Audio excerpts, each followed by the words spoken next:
Este episodio muy especial contiene conflictos familiares, abuelas amorosas, escuelitos de baile, guitarras robados, objetivos de vida y el Día de los Muertos. La discreción de los oyentes es aconsejable.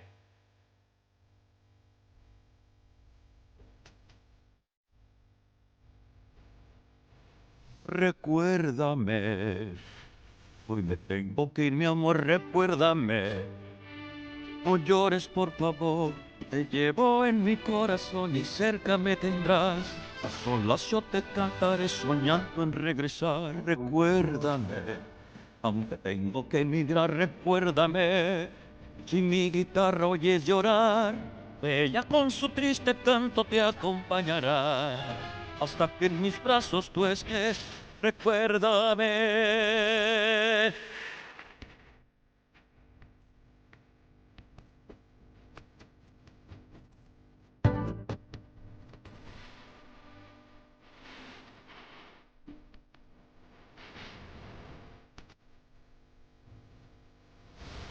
Remember I have to say goodbye. Remember me. Don't let it make you cry. Even if I'm far away, I hold you in my heart. It's the secret song you each night we are apart. Remember me. Though I have to travel far. Escena de la mini película de Spiraken, Coco. Spiraken Mini Movie Review, Coco. Buenos dias, buenas tardes, buenas noches. Hello and welcome to a very special episode of the Spiraken Mini Movie Review. Spiraken's podcast where we talk about new movies that came out and the pros and cons about them. If you want to hear any of our earlier episodes, you can check them out at www.spiraken.com, where you can also see our movie reviews, our manga reviews, our game reviews, our con reviews, and all those other lovely podcasts. We're on iTunes, Stitcher, Twitch, Facebook, and Instagram. And you can email me at zanspiraken.com. Before I forget, I'm your host, Zan. And let's get started, shall we? Because I've got a lot to do, because tomorrow is my favorite holiday of the year, which is Thanksgiving. A day to eat, a day to relax, and also it is close to my birthday, so I get to relax a little bit. So I want to get this out of the way because I was surprised to see a film coming out the day before Thanksgiving, but more importantly, it's a Disney film that came out the day before Thanksgiving, even though the rest of the world got this movie a couple of weeks ago. It actually got it October 20th in Mexico, which I was surprised at. Well, not really, because this film takes place in Mexico, which is really cool, but I digress. This is the latest Pixar film that was released by Walt Disney, and I've got to say, I was surprised, shocked, and intrigued by this, because at first this was kind of flowing under the radar, and then I went to see it, and I'll be damned if I say I have not felt so many feels in a movie in a long time. And let's talk about the movie I'm talking about. I am talking about Coco, directed by Lee Unkrich, and it was produced by Carla K. Anderson, also co-directed by Adrian Molina. And this is the first film ever with a 9-figure budget to feature an all-Latino cast. It costs about around $175 to $200 million, and that's surprising. The majority of this cast is all Latinos, in front of the board, behind the board. With the exception of one actor, everybody is Hispanic. And I gotta say, as a Puerto Rican, this is actually really cool to see a film that is all Latinos. I'm a little excited about it. And this film is a little different. It's a little unique because it does focus on a holiday which a lot of people say does not get a lot of talk about, except for one film a couple of years ago, and that is Dia de los Muertos, Day of the Dead, the day after Halloween, the day when you're supposed to be able to speak to your ancestors if you believe in the religion for it. You know, it's an old Mexican tradition that the day after Halloween, you set up your ofrenda, which is your pictures of all your family. You leave out food for them, and you go talk to them, and you're able to communicate with them, supposedly. And this film is based on that. It's actually cool to see a new holiday, or not a new holiday, a new vision of this holiday. It's not a film which is different than a lot of other films, but it is a little different. I know that statement just made no sense, but you'll see what I mean. And speaking of Book of Life, if you've seen Book of Life, this film is rather different. There are some similarities, like the fact it is based on the Day of the Dead, but that's about it. All the rest of the story is very different. They're two different films, and honestly, I like Coco a little bit better. I think the message of family is well done. Now, let's get to what this film is about. And, well, Coco is the story of a young boy named Miguel. He is the youngest in a family of cobblers. They make shoes, they make boots, they make everything possible.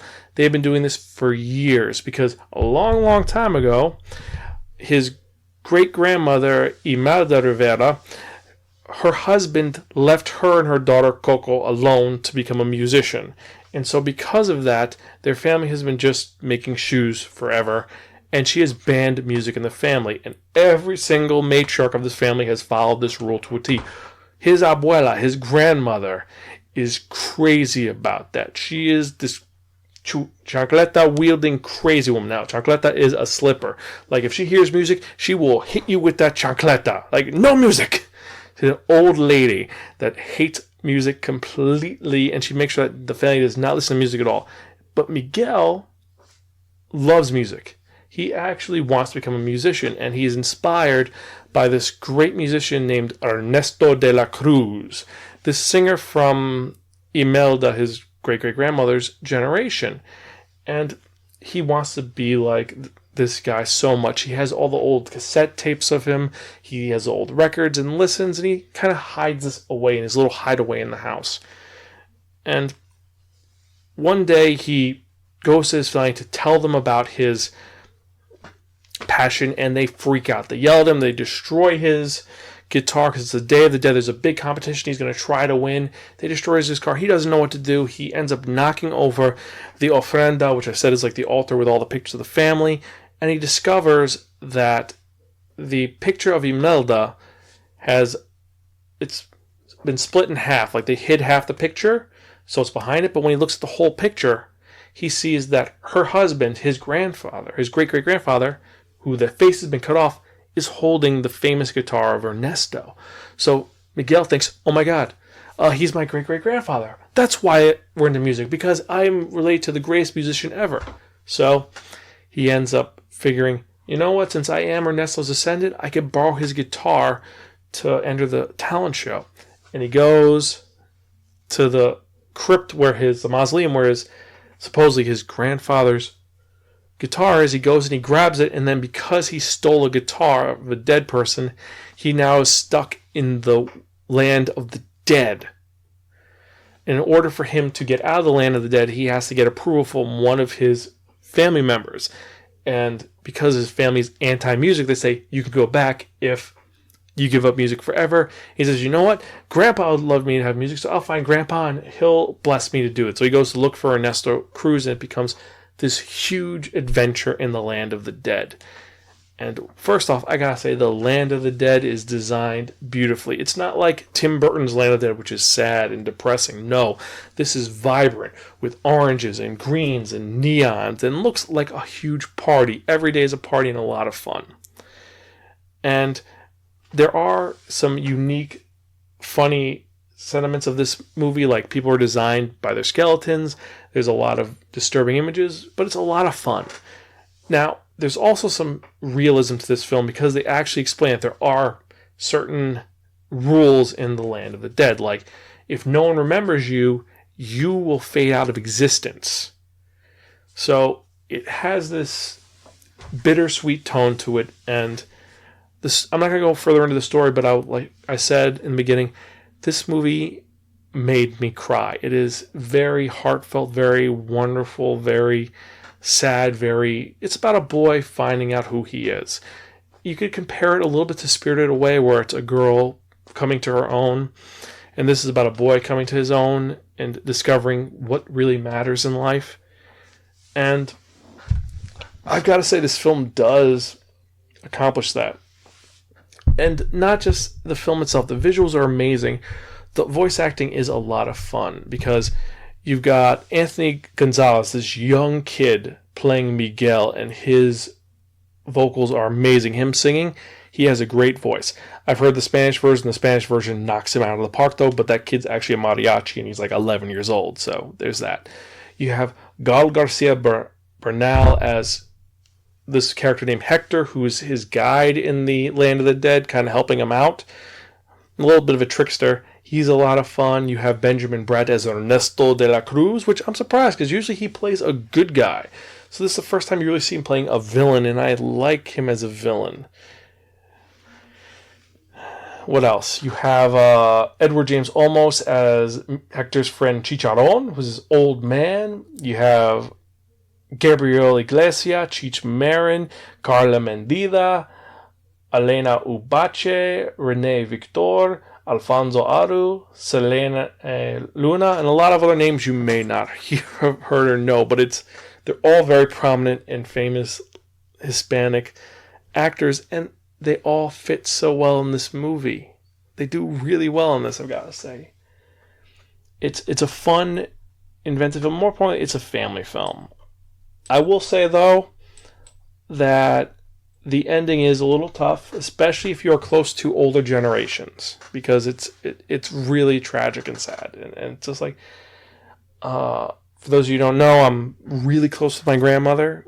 I love my grandmother to death, and she's from Puerto Rico. After the hurricane, I was able to get her out of Puerto Rico, and I really was happy to get her out of Puerto Rico, and she's safe. And this made me want to go and give her a hug because it's about family. Oh, and before I forget, I did mention earlier that the daughter of Imelda, the great-great-grandmother's name was Coco. She is the namesake for the movie, his grandma, who is actually Miguel's best friend. So this is old lady who doesn't do much. It's like when you go in a Spanish house, you see that old lady in the corner, the old grandfather in the corner, like, who's that? Oh, that's just Titia or Titi Carmen or Titi Coco. She's just there, and she's part of the family because we take care of our family.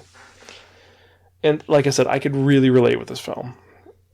The music in this film is amazing. I really want to get the soundtrack, especially the songs like Remember Me. There's like 4 different versions of the song Un Poco Loco, which Anthony Gonzalez sings, and wow, like I said, he sings it really well. My favorite song in the film is what was it? It was called Proud Corazon, which Anthony Gonzalez sings, and I was whistling it the entire time after the film. Now, before I forget, since we're at the end of the review because I talk about the visuals, I talk about things. This film was, before the film, they had a Disney quote-unquote short, Olaf's Holiday Adventure. Good God, was that thing long. It was a movie in its own. It wasn't a 4-minute short. It wasn't a 5-minute short. It wasn't like a short like the one with the old man playing chess with himself. No, this was a 25-minute short, and a lot of kids were tired after that because I went to a kind of late showing to see this movie, and honestly, I don't think it should have been that late. I think it should have been earlier in the day, or they should not have shown this short. The short could have been its own movie. It should have been direct to DVD or just released online. It's just a short of Olaf finding out about Christmas, and while there were some funny lines, like he says, breaking and entering is perfectly fine, and you take the dead carcasses of trees and hang them up in your house. Cool! Well, that was pretty funny. The film does not hold up, and it was very long-winded. And Josh Gad, I've seen you could do good work. I watched Murder on the Orient Express. You're a good actor. Come on, man. You don't have to live on Olaf forever, even though you get that Olaf sweet money. I know that. But get some more stuff, man. We don't need more Olaf. We need more other stuff because we need films like this one. Anyway, I do digress. So definitely check out Coco. It's a good film. It's a great film. It's a great film for a family. If you have little people, take them to see this movie. I guarantee they will like it. It is a little sad, but they do break down the concepts easily, so it's not too tough. Like, it does explain it. It doesn't pander to the kids like saying, they're just going to sleep. It literally explains what happens, and it's kind of, anyway, I digress. Check it out. If you like any of these films by Pixar, I recommend it. I think this is one of my favorite Pixar movies, and I can't wait to get this on Blu-ray, and I can't wait to see this again. So, I guess that's it for this episode. If you're going to Thanksgiving with your family, I hope you enjoyed it. And if you are not a United States listener, I hope you have a great day. And check out Coco. Tell me what you think. Email me, zan@spiraken.com, or leave me a message at Spiraken@gmail.com. Also, random question of the episode is going to be, who's your favorite family member? Let me know. Anyway, as I said, this is Roseanne. I am Gonzalez. I'll catch you guys next time.